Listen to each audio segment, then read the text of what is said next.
ರಾಜ್ಯ ಸರ್ಕಾರದ ಖಜಾನೆಯನ್ನು ಒಂದು ಸಮುದಾಯಕ್ಕೆ ವಿನಿಯೋಗಿಸುತ್ತಿರುವುದು ಸಂವಿಧಾನದ ಆಶಯಕ್ಕೆ ವಿರುದ್ಧವಾಗಿದೆ ಎಂದು ಕೇಂದ್ರ ಗ್ರಾಹಕ ವ್ಯವಹಾರ, ಆಹಾರ ಮತ್ತು ನಾಗರಿಕ ಸರಬರಾಜು ಸಚಿವ ಪ್ರಹ್ಲಾದ್ ಜೋಶಿ ಹೇಳಿದ್ದಾರೆ. ಈ ಕುರಿತು ಸಾಮಾಜಿಕ ಮಾಧ್ಯಮದಲ್ಲಿ ಮಾಹಿತಿ ಹಂಚಿಕೊಂಡಿರುವ ಅವರು, ಓಲೈಕೆ ಮತ್ತು ತುಷ್ಟೀಕರಣಕ್ಕೂ ಮಿತಿ ಇರುವುದು ಅಗತ್ಯ ಎಂದು ತಿಳಿಸಿದ್ದಾರೆ.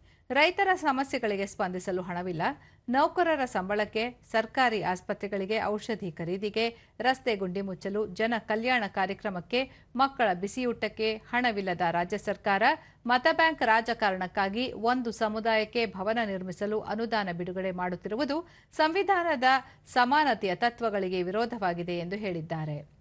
ರಾಜ್ಯದ ಹಿತಾಸಕ್ತಿಗೆ ಮೀಸಲಿಡಬೇಕಾದ ಸಾರ್ವಜನಿಕ ಹಣವನ್ನು ಒಂದು ಸಮುದಾಯ ಸಂತೃಪ್ತಿಗಾಗಿ ಬಳಸುತ್ತಿರುವುದು ಆಡಳಿತ ಮೂಲ ಸಿದ್ಧಾಂತಗಳಿಗೆ ಹಾಗೂ ಸಂವಿಧಾನದ ಆಶಯಗಳಿಗೆ ವಿರುದ್ಧವಾಗಿದೆ ಎಂದು ಹೇಳಿದರು.